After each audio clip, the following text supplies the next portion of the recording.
Herzlich willkommen zum Vinyl Matters Podcast hier bei uns im Presswerk. Heute mal eine etwas andere Location. Wir haben heute Robert zu Gast. In Fachkreisen nennt man dich Seti, wenn ich das richtig verstanden habe. Ich habe dir vorhin schon kurz erzählt, die Leute waren heute, also unser Staff war geflasht von deinem Set. Danke dafür. Wirklich schön abgeliefert. War sehr abwechslungsreich, hatte so ein bisschen trendsige Flares. Wir haben vorhin kurz drüber sinniert, wie wir diese Musikrichtung nennen würden. Du meintest, es wäre einfach Techno. Das ist meine Definition von Techno. Genau. Druckvolle Musik. Der druckvoll, glaube ich, bringt es genau auf den Punkt. Feiern, ins Schwitzen kommen und fröhlich nach Hause gehen morgens. Ja, cool. Du hast ein bisschen erzählt, dass du dich intensiv vorbereitet hast auf den heutigen Tag. Wie war es erstmal generell? Wie hast du dich gefühlt beim Auflegen? Wie sind die Eindrücke hier im Presswerk? Erzähl mal ein bisschen. Ja, auf jeden Fall ist es hervorragend gelaufen. Es war alles perfekt. Gut angekommen, nette Location, tolle Leute, super Crew. Es hat mega Spaß gemacht. Schön. Auch mal, wie gesagt, so im Hintergrund zu sehen, wie die Platten gepresst werden. Ja. Wie wirklich so eine Platte entsteht und dabei dann auch noch halt seine Lieblingsplatten zu spielen. Und, was war so das Highlight heute beim Auflegen? Also jetzt an Platten? Was war so die Platte, wo du sagst, das ist so genau das Ding? Ja, meine alte Thomas Schumacher. Ja, geil. Und ja, also es gibt eigentlich so viele, die ich auch wirklich immer wieder spiele, weil gute Platten für mich nie an Reiz verlieren. Ja. Und ich auch nicht so ein Typ bin, der jedes Mal beim Auflegen immer wieder 40 neue Tracks haben muss. Es gibt eigentlich sehr viel gutes Zeug. Ja, Klar, absolut. hole ich mir auch immer neuen Input, dass man auch nicht so auf der Strecke bleibt. Und es berührt mich auch immer wieder genug neue Musik. Aber Klassiker müssen auch für mich immer dabei sein. Ja, ich glaube, das macht es am Ende auch aus, denn man merkt das ja bei ganz vielen DJs. Also ich persönlich bin kein DJ, habe da auch nicht so sehr viel Ahnung von, aber du siehst halt, das ist halt ein Stil, ne, den man so verfolgt und das bleibt ja musikalisch auch so die Richtung und dann fügt sich vieles dazu dann auch, was man da so integriert. Wie lange hast du dich vorbereitet heute für das Set? Oh, letzte Woche ging das irgendwann los, so Freitag, Samstag, so habe ich mir gedacht, so jetzt fängst du mal an. Echt? So lange? Ein paar Ja? Platten rauszusuchen und dann auch mal wieder sich mal wirklich Zeit dafür intensiv zu nehmen, mal ganz in Ruhe aufzulegen, die Platten auch mal wieder abzustauben, mal gucken, Ja. ob alles okay ist. Ja, geil. Und Cool. ja, doch, man möchte ja auch nicht unvorbereitet herkommen. Ja, das stimmt, ja. Wo spielst du normalerweise? Na, Hauptsache so Rostock und Umgebung. Ja. Ne, Nico, einer unserer Pressoperator, der hatte schon erzählt, der kennt dich auch aus Rostock. Du hast doch viel mit den Jungs da zu tun, ne? So was Paulette und seine Gang. Ja, naja, also wir sind halt gute Freunde Ja. und man schiebt sich so die Gigs immer hin und her. Ja. Ich lade ihn gerne ein. Also, Viel regional oder seid ihr auch ein bisschen weitläufiger unterwegs? naja, weitläufig so, vielleicht mal ein Gig in Berlin, Hamburg, auch mal Stade war jetzt auch mal mit dabei. Ja. Das ist so die Grenze. Ja, aber cool, oder? Also Berlin stelle ich mir ja auch schon witzig vor, oder? Also ich glaube, das ist ja so clubmäßig schon ein bisschen andere Szene als hier in Güstrow, ja sowieso. Aber Rostock ist ja grundsätzlich schon sehr, sehr interessant geworden, muss ich sagen. Also geworden für mich, einfach weil ich es jetzt kennenlerne durch die Leute, die hier sind, wie Paulette auch, der dann erzählt, was da so abgeht, wie die Leute vernetzt sind. Was ist für dich so, was macht für dich Vinyl aus? Warum legst du Vinyl auf und nicht digital? Na, einfach die Haptik, ne? Du beschäftigst dich halt intensiv mit der Musik und man hat es in der Hand, man hat ein Bild, man hat das ja auch irgendwo, also ich verbinde da auch ganz viel mit. Allein schon nicht nur das Auflegen an sich, sondern das Kaufen, sich mit dem Künstler zu beschäftigen und halt wirklich was in der Hand zu haben. Ja. Und ich sag mal so, am Rechner sitzen mache ich ab und zu auch, weil bestimmte Ja, ja. Sachen, die ich gerne auflege, werden nicht auf Vinyl gepresst, was leider sehr schade ist. Aber ich merke das halt auch, wenn ich jetzt, ich sag mal, ein digitales Set zusammenstelle. Man guckt halt seine MP3s da durch und seine Dateien und das geht dann auch ziemlich schnell und flockig. Und das mit Vinyl ist halt wirklich nochmal eine ganze Nummer intensiver. Wie gesagt, mein Plattenkoffer ist manchmal wirklich wie so ein Fotoalbum. Ja, genau. Du blätterst so durch und dann, ja, das Bild, da ist der Track drauf, das funktioniert immer und das schon seit 10 Jahren und weiter verrückt, geht's. ne? Was ist so die interessanteste Geschichte, was du sagen würdest, die an der Schallplatte tatsächlich hängt? Gab es da mal so ein spezielles Erlebnis? Eigentlich nee. Also das mache ich nur schon mit Platte seit 27 Jahren und es war immer interessant. Da war Ja. jetzt bestimmt, klar, Highlights dabei, aber was explizit ist, es ist immer wieder toll. Es Ja. macht immer wieder Spaß. Ja, verrückt. Wo bist du, was ist so das Highlight für dich beim Auflegen gewesen? Also was ist so der Club oder die Location gewesen, wo du sagen würdest, das ist so das oberste Regal für dich gewesen? Ach, da gibt's auch viele Momente. Also ich habe auf Open Airs gespielt, wo es halt toll war, ich sag mal, vor großen Massen zu spielen. Ja. Sehr emotional natürlich, wo man dann auch selber sehr geflasht ist, sehr aufgeregt ist. Ja, das glaube ich. Was klar. ich da dann immer so schade finde, dass man so, ich sag mal, auf einer Bühne steht, über den Leuten. Ich mag es am liebsten so klein, gemütlich und auf einer Ebene. Ja. Dass man auch so mit den Leuten feiert und gar nicht so irgendwas Besonderes ist. Sondern dass man wirklich so 1 und 1 die Musik spielt, die man selber gerne verkörpert, mag. Und wenn dann alle noch mitzappeln, umso besser. Auch geil, ne? Ja, absolut. Aber ich sag mal so, irgendwo oben zu stehen und dann da jetzt mittlerweile auch die ganzen Handys vorm Gesicht oder was auch immer, das ist halt. Hast du nicht damit viel Erfahrung, dass die Leute wirklich viel mit dem Handy dann so. unterwegs Ja, sind? gibt's. Also die Kids sind ja nur noch am Telefon im Endeffekt. schon. Die sind ja nicht mehr so doll am Feiern wie wir früher. Ja, schade eigentlich, ne? Ich habe das letztens gerade gelesen. Auch das ist ja ein Riesenproblem auch bei Konzerten am Ende, ne? Dass Ja, ja. die Leute halt nur noch. Du siehst ja selber nichts mehr. Wenn einer vor dir steht, der ist Ja, du 1, guckst das Konzert dann 1,90. durchs Telefon Genau, und denkst, wie doof ist das? So, oh, rutsch doch mal ein Stück. Ich möchte das gerne mal. Ja, ja. anhören. Aber ja, gut. So Nee. ist es leider, aber. Ist so ein bisschen der Zeit geschuldet. Aber ich habe gesehen, dass, ich weiß jetzt leider nicht mehr, welche Band das war, die haben jetzt wirklich massiven Aufruf gestartet und die Leute explizit aufgefordert, lasst eure Handys einfach aus. Ja, einfach Genießt mal das Konzert. Selber abspeichern. Ja, einmal das. Und es gibt ja, genauso wie hier, es stehen ja Kameras da. Es ist ja nicht so, dass das nicht aufgenommen wird. Du kannst nachher bei YouTube, gibt es genug Optionen, wo man sich das nochmal angucken kann. Und mal ganz ehrlich, wer guckt sich so ein Konzert zu Hause nochmal auf seinem eigenen Telefon an? Mensch. Also dann eher noch geile Fotos, alles cool, ne? Aber so, das, ja, ist schade, dass das so abgleitet am Ende. Ja, aber beim Auflegen bin ich, wie gesagt, selber gerne mittendrin, Ja. als irgendwo oben, von oben herab. Ja, Das macht übelst viel cool, mehr muss ich auch Spaß. sagen, was mir heute sehr gut gefallen hat, ist, dass, also wir haben eine kleine Premiere heute, die erste Familie eigentlich hier an Bord zum Podcast. Du hast da auch gleich Ganze noch Gang. deine Frau und deinen Sohn mitgebracht. Wie war das Feedback von den beiden?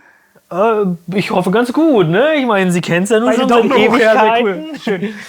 Manchmal ist es natürlich auch ein bisschen zu viel zu Hause, wenn ich dann sage, oh, ich habe hier neue Tracks und Ja, glaube ich. dann heißt es dann auch irgendwann, oh, kannst du das mal ausmachen? Ja, genau. Aber ja gut, das ist ja nun mal auch normal irgendwann. Ja, aber schön, dass die Family da so dahinter steht. Ne? Das ist ja am Ende auch wichtig, dass das so Sonst würde das auch getragen alles, wird am Ende. Ne? alles nicht so lange funktionieren. Ja, absolut. Na, ist ja mit allem wahrscheinlich so, ne? Mal eine ganz andere Frage. Was machst du beruflich außer der Musik? Ich war jahrelang in der Kfz-Branche tätig. Ach, du auch. Schön, ich auch.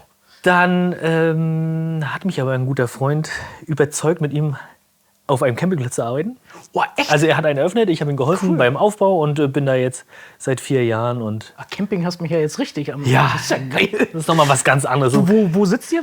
Was? Das ist das Haff-Camp und das ist bei Boinsdorfer Werder. Das ist Wo genau? hinter Doberan, der Neubuko, bei Neubuko okay. rechts ab. Das Salzhaff, Cool. Boinsdorfer Werder. Du musst mir mal Kontaktdaten da Wir lassen. gucken quasi auf die Insel Pöhl und geil. da das ist jetzt mein Wir haben jetzt gerade, Hauptarbeitsplatz. das ist jetzt mal völlig ab von der Musik, aber wir haben uns auch gerade so in das Camperleben gestürzt. Das ist cool. Schön. Auch da laufen Veranstaltungen demnächst. Echt? Ja. Was habt ihr da vor? Erzähl mal.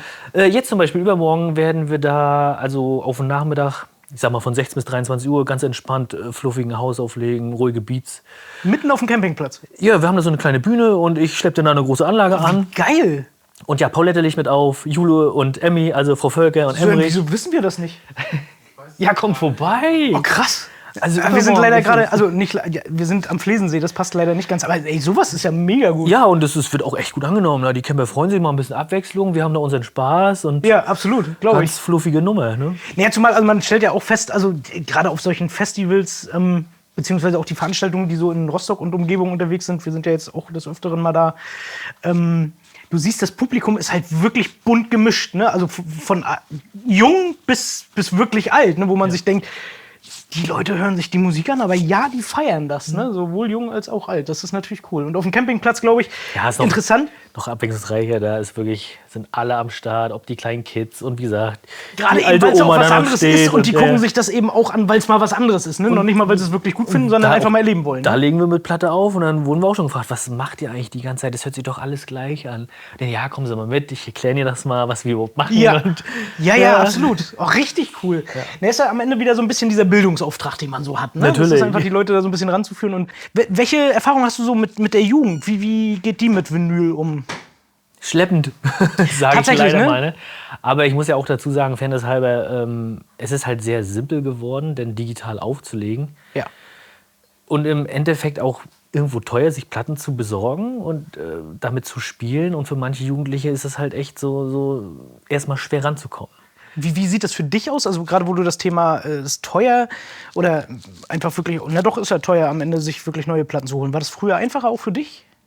Also früher hatte ich das große Glück, da gab es ja noch einen Haufen Plattenläden. Ja. Und das war für mich halt wirklich einmal die Woche so Satz dahin zu gehen. Der Plattendealer meines Vertrauens war auch halt ein Kumpel und der wusste schon immer ganz genau, Robi kommt, Ja. der Stapel, das ist schräge Musik, hör dich mal durch. Und das ging immer. Also es war dann am Ende des Tages die Frage so, habe ich morgen noch irgendwie einen Toast im Kühlschrank oder habe ich 3 neue Platten? Und dann waren es die 3 neuen Platten. Das ging immer irgendwie. Ne? Also Der Toast als Referenz ist dann heute reicht wahrscheinlich nicht mehr. Ne? Nein, ich meine, der ganze preislich Kühlschrank war auf dem das Spiel. natürlich auch ein Unterschied. Ja. Aber da gab es keine Diskussion, wenn mich eine Platte berührt hat. Ich habe die gehört, konnte ich da nicht stehen lassen. Weil ich wusste, dann gibt es die auch nur 2, 3 Mal. Dann hat der Nächste die. Und wenn ich die dann selber irgendwo von einem anderen Künstler höre im Club, dann ärgere ich mich dumm und dusselig. Ja, absolut, das glaube ich. Also, absolut, ist ja dann auch dieser Jägerinstinkt, ne? Dass man Ja, natürlich. Und auch das dann haben bestimmte will Sachen und- sammeln. Und jetzt ist ja nun mal alles verfügbar. Wenn du dir jetzt Ja. einen Track hörst, also ich habe ja auch wirklich Platten, die wurden nur ein paar Mal gepresst, dann musste ich da irgendwie 2 Monate drauf warten. Ja. Und dann war da auch wirklich nur ein Track drauf, das war so Goldstaub, wie ein FSC-An. Ja. So, und jetzt hast du einen Künstler, ja, der ist digital draußen, kostet 1,50 und 10.000 Mal verfügbar. Ne? Ja, also das Wahnsinn. ist... Aber so diese emotionale Ja, Qualität, das merke die ich dann auch bei so manchen dahinter steht. DJs, die legen dann wirklich 50 Tracks in einer Stunde auf, wo ich mir denke so, lass doch mal so ein Ding wirken. Also Ja. der Künstler hat sich auch was bei gedacht. Intro, Aufbau, Break, ne? Lass es doch einfach mal wirken. Und da habe ich wirklich junge Künstler, ein Ding nach dem anderen, wo wirklich nur Highlights laufen, was Aber dann auch ist so schnell akustisch langweilig wird. Repräsentativ, glaube ich, so für die Gesellschaft allgemein, oder? Also, dass alles schnell gehen muss, immer auf. Leider. Ja, es ist schade, aber ich finde, man merkt es ja selber, wenn man sich da nicht auch hin erzieht. Der Alltag ist schnell. Man muss oft Schnelllebig Entscheidungen geworden, treffen, man ja. muss reagieren, was auch immer. Aber ich finde, gerade dann kommt so der Punkt, wenn man sich zu Hause eben genau die Zeit nimmt und einfach mal vor so ein Regal stellt. Ja, genau. Und auf einmal ist man komplett entschleunigt. Also ich habe es letztens auch wieder gehabt, dass ich auch für die Platte der Woche, die wir ja drehen, einfach mal so durchgestöbert habe, was könnte da so reinpassen.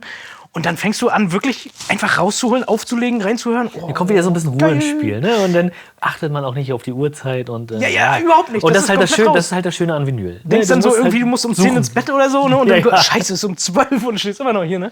Ja, das ist schön. Das erdet einen so ein bisschen. Und das macht es am Ende auch aus, glaube ich, wie du schon sagst, ne? Dieses Haptische am Ende dann auch mal Aber ein es bisschen. gibt auch wieder genug Kids, die sagen, Mensch, also wenn sie das sehen bei uns und was man damit machen kann, Ja. habe ich Lust darauf, zeig mir das doch mal. Ja, es ich sind glaub nicht auch. viele, aber dafür gibt es dann auch wieder Workshops bei uns in Rostock Ja. und da kommen die... Organisierst du sowas mit, diese Nein, Workshops? ich nicht, nein, aber eine Freundin von mir und Wer ist das? Das ist Frau Völker, Jule. Ja. Und die macht ihre Workshops im Stadtpalast, Ja. Helga Stadtpalast. Und ja, freuen sich die Kids. Genau, so. da sind wir wieder so in dieser Rostocker Musikszene, ne, die so Ja. versucht auch Nachwuchs zu educaten, zu fördern. Aber da kommt gutes Feedback und den Leuten hilft man dann auch gerne. Ja, absolut, absolut. Also wir sehen es ja auch. Also am Ende haben wir hier auch schon Schulklassen gehabt und ob das nun von der freien Schule, wo meine Kinder sind, oder von Frank, der an der Presse steht, der seine Tochter samt Klasse herbringt, die haben alle leuchtende Augen, wenn die das sehen. Wenn du die dann wirklich so an so einen Plattenspieler stellst und sagst, lass mal den Kopfhörer einfach weg und dreh mal nur die Platte mit der Nadel drauf. Selbst da kommt ja schon Sound raus. Stehen die immer da und denken, wie geht das denn? Aber es ist halt einfachste Physik zum Anfassen, zum Anhören halt. Ne? Und, Verständlich, ne? Absolut. Und wenn dann noch das ganze Zischen und Klacken der Maschinen da so zu sehen ist oder so wie dein Sohn, der dann vorhin mal kurz auf den Knopf drücken konnte und dann den ganzen Dino da so zum Laufen bringt, ist natürlich schon echt beeindruckend, glaube ich. Also ich stelle mir das witzig vor, so als Jugendlicher, der dann so ein bisschen Berührung damit hat. Was für Projekte hast du in der Pipeline? Passiert bei dir Musik? Also mal anders gefragt, machst du selber Musik oder legst du Nein. nur auf? Ich bin wirklich nur ein reiner DJ. Zum Produzieren fehlt mir echt die Geduld. Ja. Also ich habe es wirklich ganz am Anfang mal ausprobiert. Und da habe ich ganz schnell gemerkt, so bin ich nicht der Mensch für, der sich Okay. dann da wirklich so stundenlang einen Track versucht zu produzieren und sich den dann auch 50 Mal anhört. Und dann, nein, da bin ich viel zu aufgeregt für. Ja. Ich bin mehr so wirklich der Konsument, der tolle Tracks sich besorgt und die Ja. gerne spielt für die Leute. Aber nein, Macht auch gar Produzieren keinen Sinn. tue Ich ich glaube auch, also am Ende, wenn man da kein Draht zu hat, ist das sinnfrei. Aber wo wollte ich gerade drauf hinaus? also ja, Projekte sind auch noch in der Pipeline. Genau, danke. Ich hatte jetzt mit Freunden eine Veranstaltungsreihe, die lief 10 Jahre lang. Das war Drum and Bass, die haben wir jetzt erstmal runtergeschraubt. Den habe ich Warum? Hat das Ja, weil ich sag mal, leider die Drum-and-Bass-Szene etwas geschrumpft ist in Rostock und es halt leider unwirtschaftlich war. Ja. Und wir dann auch gesagt haben, gut, komm, jetzt machen wir erstmal Pause. Ja, kommt man nicht drum rum, ne? Am Ende Wir orientieren uns um.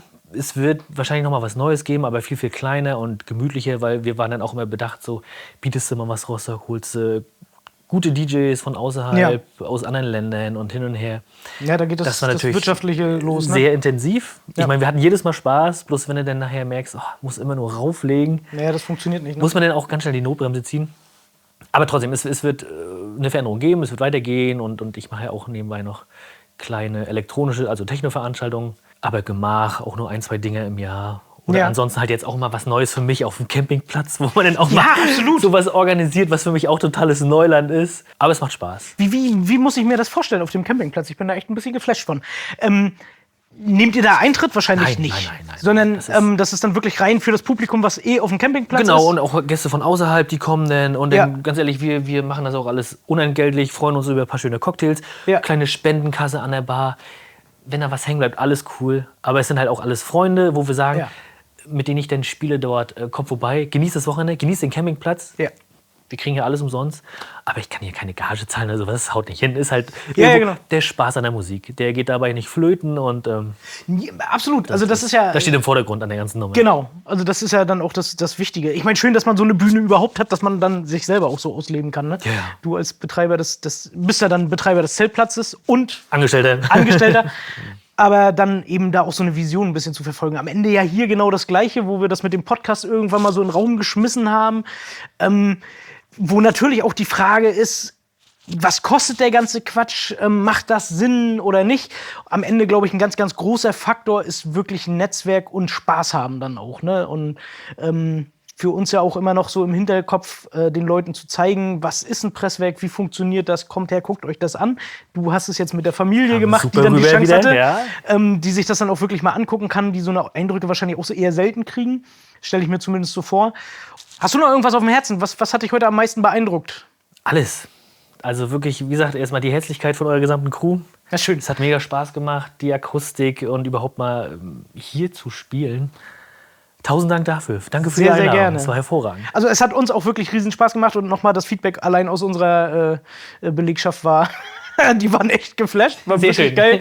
Ja, in diesem Sinne würde ich sagen, vielen, vielen Dank, dass du da warst. Es war uns wie immer ein Fest. Danke. Wir freuen uns auf den nächsten Besuch von dir vielleicht, wenn es dann passt. Ansonsten freuen wir uns natürlich auf das Set, was dann bald kommt, was ihr euch natürlich angucken könnt, morgen in dem Fall. Ansonsten freuen wir uns auf die nächsten Podcasts und ich sage Matter of Fact. Ahoi.